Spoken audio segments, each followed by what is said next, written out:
space physics. I was being sponsored by NASA twice. I got 2 awards for that. After that, I went for, I couldn't able to crack any of the competitive exam. Then I switched to bachelor's in electronics. In that, I did physics, mathematics, and electronics. After that, I was in a dilemma that whether I should go for masters in electronics, masters in forensics, or masters in physics. One of my professor from my college itself suggested me to go for physics. Then I took masters in physics from Lovely Professional University. It's in Punjab itself. It is in the northern part, and specialization in condensed matter physics. And during that course, I did my project in material science with Professor Ajit Kumar Srivastava. He's working on ferrites. So then after that, I took a break of 6 months from the university. Currently, I'm doing one project in theoretical physics. That is in laser plasma interactions. Specifically, it is based on efficient terahertz generation and particle accelerators. I have started with it. But my interest is totally in experimental physics. But here in North India, it is very expensive to go with material science. So in regard to that, I was the sole participant in one school that was on quantum photonics and information. That was fully funded, and it was sponsored by ICTP Trieste, Italy. And there I got even the LAMP Oral Presentation Award. There I presented about the laser plasma interactions itself, about inertial confinement fusion. But although I'm doing theoretically some project, but my interest is totally towards the experimental physics. And so my first question is, I want to go for PhD. And the second is, if not PhD, shall I go for masters again? Or what should I do? Okay. So, Ravneet, first of all, I want to ask you, do you have a strong motivation that you would like to do your PhD in India, or it has to be outside, considering your personal constraint as well as everything? Surely in abroad. Since my masters, I'm trying for it, even though I got some opportunities, but they said if you are having some funding, you can come. But only the issue is financial support. Right. No, that I understand. But what I'm saying is you don't have any personal constraint that won't allow you to do PhD outside, correct? Yes. Not at all. I want to go for PhD in abroad itself. Do you know if the experimental physics in terms of getting a PhD in India, is there a good scope, or the scope is very limited? Up to the best of my knowledge and as per my professor's suggestion, they always suggest me to go for theoretical physics if you are in India, and if you are doing your experimental work in abroad, then it will be very much difficult when you will come to India because the resources are very less. Right. No, actually, because you will not have the proper apparatus, equipments. Like one of my professors was from soft metaphysics, and he couldn't able to get that kind of environment here in India, so he went back after 2 years to some part of Europe, and he said, if you are in experimental physics, then don't come back to India. There are very less equipment or the labs. So if you are in theory, you can have simulations, you can go with the theoretical part, mathematics part, and so this is the thing. But I am always like my master's, my bachelor's was also in electronics, master's project was also in experimental. So this is the main reason, and so this is the problem which I am suffering. No, I understand. I'm just asking some questions from you. Okay. So, Sure. and the reason I said, so another question I have, do you know what you would like to do once you finish your PhD? What's your idea of what you want to do? I don't want to come in academia. I would wanted to be in research. That is a clear cut goal. You So can say you, a short term goal or a long term goal. I don't want to come in academia, so you want not to, in teaching. yeah, so you Yes. want to work in a research lab or something? Is that what you're saying? Yes. Yes, sir. In a national lab or something? Sure, sir. Okay, Yes, exactly. right, right. Okay, so and you don't mind coming back to India, or you prefer that you will stay outside? Is that something in your you have in your you have something in your mind right now? Uh, After my PhD, I would like to be in abroad at least for 10 to 12 years. After that, I would like to come back to India, and I would love to set up my own lab. Okay, okay. Yes. So okay, Navneet. So Ravneet, so I would tell you some of the situations, right, based on my background, and actually I have a very good example for you. So one of my friend, very good friend, he's a professor right now at IIT, okay, and Okay. he's an experimental physicist, Sh- and he used to work at Bhabha Research Center or some DRDO Okay. lab, and then he was a master's student, and then Okay. from I if I'm not sure where he did his masters or something, but he then he decided to go for his PhD, and then he went to I think he went to China or Japan somewhere, and then he did his PhD there, and after doing his PhD he joined he came to US, and worked as a postdoc in one of the national lab. I don't know whether you heard about that Brookhaven National Lab, which has a good experimental facility and so forth.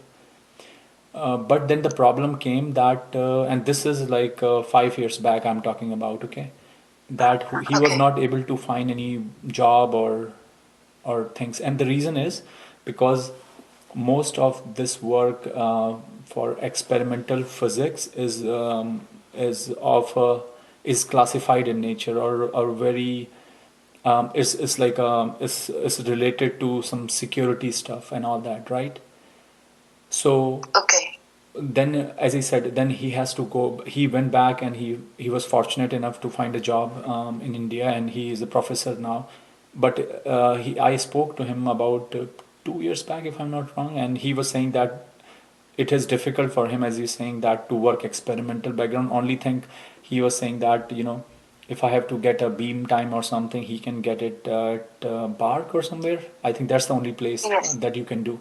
So he said it's difficult, and it became very challenging. So what I'm trying to tell you here with this story is, you need to understand the situation and the consequences, that what you would like to do and what you want to choose and what could be out there, and Okay. that could be one of the reason why your professors are suggesting you to do theoretical work. Yeah. For Again, I'm not discouraging you, I'm trying to Ah. tell you that this is the reality, okay? Okay. So what I'm saying is, nobody stops you to go Oh. out and do your PhD and everything. But what I'm trying to tell you that it could be a good struggle. So, for example, let me give you another example. Let's say if you have a background in computer sciences, right? It would be very easy for a person who come here in US, let's say, and do his PhD and find a job in Google and settle down, because that's very easy, right? But let's say Okay. if you're working in a core area of material science, it would be very very challenging. And these are, I'm talking about the times where this situation is good. I won't consider in your case like the COVID situation and all that, because you have long way to go. But what I'm trying to explain it to you is, uh, you need to understand the reality. That's number one. Number two, Also, let's say if you want to do PhD, I won't say just be fixated about that you want to do PhD in US. I think you should keep your options open for doing your Yes. PhD in Japan, for example, doing your PhD in South Korea or somewhere else. To be honest with you, or Europe or so forth. I'm not sure. So there are certain countries like uh, which probably has very less to do with the topic of your interest, but there are some countries who are doing a lot of research in these particular areas. So watch out for that. Australia and New Zealand could be an option. I know Australia, they do some work. I know for sure Japan, they do, because I told you about my friend. He did his PhD from Japan. On one of the key laboratories in there. And if you want, I will send you the information of that person actually, and you can talk to him because he would be a very right person, to be honest, to talk about this particular topic, and he can guide you. Sure, sir. Because as I said, Sure, sir. he is an experimental physicist. I'm not. I'm a material scientist, Sure. and he can tell you what are the challenges that he has faced, and so forth. Sure, sir. So what I'm trying to tell you is, I'm not sure. I'm not sure doing another master's is a good idea unless and until you really want to change your field, right? Okay. I'm not sure if so. It totally up to you. Let's say if you say, I think this field is something that would be very challenging. Let me do masters in pure material science, right? You can do that, Uh-huh. and then you can come to do your PhD. But again, then you will be wasting your time.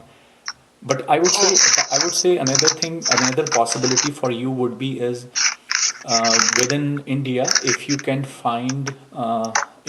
do your PhD in material science, right? Just do, if you're able to secure that would not be a bad idea, to be honest with you. But again, I think the field you have chosen is a very very good field, but at the same time it has its own challenges. So keep that in mind, okay? Sure, sir. Yeah, keep that in mind. But again, as I said, number one is uh, if you decide that you want to change your field, I won't say do your masters. I would say probably try to get into a PhD program either abroad or outside, or change the field completely if it's possible. But then, as I said, it would definitely bring some sort of a challenge. But as I said, you have to probably deal with that. Number two is try to see if you can do your PhD outside India, somewhere in Japan or somewhere else. That could be another option for you. Uh, Sure, sir. but as far as your field is concerned in particular, I think it's a very, very critical field, and most of the jobs that you will able to find in this field will be in academics. Okay, so So being into the material science, like if I'll go for the PhD in material science, are no, no, you no, talking about or? no. I'm saying in experimental physics. Okay, okay. So you have to understand that most of these let's say if you finish your PhD and you say I want to work in a research lab outside India, then the challenge would be is because this field is such a secure field, it would be difficult for you as a foreigner to get into those labs. Do you understand my point? Yes, Because exactly. that is what the challenge this person has, my friend. Exactly this challenge. That's number one. Number two, then you have to also see what is the funding situation in this field. So most of the people what I've seen in these areas, especially pure sciences, if it's not applied, and if it creates such an problem from security point of view, they end up teaching in some university and so forth. But if you say, okay, I am gonna completely move to pure material science and engineering, I would say Mhm. that is not a bad advice in my opinion, because that will open lot of areas for you, lot of fields, lot of areas, and for that matter, then you can choose to work in an industry, you can choose to work in a research lab, you can choose to work as an academic. All options will be open. Okay. Yeah, but again, this particular field, I'm not sure if it's a field where you say, okay, I am able to find a job, or for example, you're saying, right, I want to open my own lab or something. I'm not sure if it's possible, to be honest Okay. with you, because it's a very very crucial, very very a very very specific field which requires some sort of a national interest or security point of view. Okay. So my suggestion So, to you, sir, yeah, go ahead. uh-huh. No, no, go ahead, go ahead. So I never confine myself to any of the field that I didn't mention in the previous part. So that is why I have started working in the theoretical now. But on the second part, I used to apply for a number of places. Like I applied in University of Waikato in New Zealand itself in some material science group.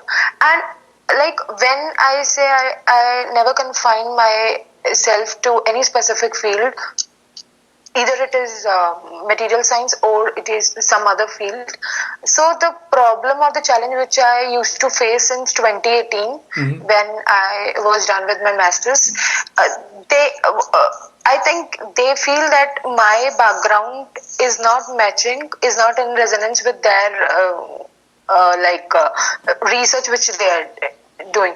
Then and there are some sort of GRE TOEFL which I don't want to do. Like I don't find that I don't know how it is going to work. Like we are going over there, we are going to do our research work.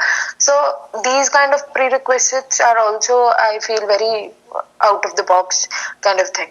So this is the mess I am feeling right now. Right, So right. So, please kindly, right, right. So, Ravneet, yes. yeah, yeah, Ravneet, you have to understand one thing. If you want to go for a PhD, even in India or outside India, you have to clear some exams. That's normal process. Okay. You have to do it. There is no if and but on that. It's a Okay. standard process. Okay, Sure. like when I came here to do my master's or PhD, I have to give GRE and TOEFL. Everybody has to do it, and I understand there is no connection in that Uh, because you think this is a research thing, why you have to do it. But these are standard tests. You have to do it, and you have to perform well. So let me give you an example. Let's say if you are giving your GRE and TOEFL, and if you don't do a good job in that, you will not be able to get admission, no matter how good your research is. okay. Just keep that in mind. Sure. Yeah. Sure. So that's number one. Number two, the other problem is you say, okay, how can I align my work if I want to do now PhD in material science? Would I convince a professor, right? That's the second Yes, part. sir. But the first part is you Yes. have to clear the exam. That's the first part. So let's say if Okay. you are able to do very good in your exam, then convincing professor is very easy. But if you're Sure. not able to do very good in your exam, then convincing professor would be difficult. Okay. You should So understand that. will the publication matters? Yes, they will matter, but I would say they will come number two.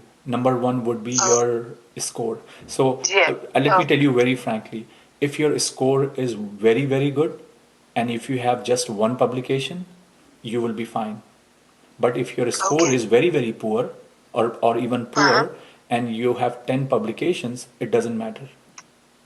Okay. Because every university, and the reason is because every university has a cutoff criteria, just like in admissions when you go to IIT or somewhere, right? Yes. So let's Yes, sir. say if you are very good in a student, but if your score is not good, you are not going to get admission, right? Yes, sir. So it's exactly like that. Most of the time, let's say if you get a fair score, you didn't do very well, but your publications are really good, there could be an exception. But if you get a poor Okay. score, even the university won't allow you, because if you go to a university, they have a criteria: minimum GRE, minimum TOEFL, right? So Yes, if sir. you don't Yes, qualify sir. that minimum criteria, you are not your application is not going to move forward. Okay. I mean, let Okay, me sir. tell you, it has happened to me one time. I can give you my example. So when I was doing my master's from University of Arizona, I applied for Stanford for my PhD. Okay, and I had a very good research and I had a very good publications and everything, but my GRE score was not very good from the Stanford point of view. And the professor wants to hire me, and they said, we would like to hire you for a PhD program. Come. And I was very convinced that my admission will go through, to be honest. But when it went to the graduate committee, they denied it. And when I spoke to the professor, he said, I tried very hard, but it was very difficult for me to convince that, this is a very good student, even though you had a very good CV. Do you understand my point? Exactly, sir. So it will Exactly. be so not many people understand that, and I can understand the anxiety behind giving an exam and something, but this is something which everybody has to go through. Yeah. It doesn't matter. Yes. Yeah. So Okay, sir. so I Okay. I can give you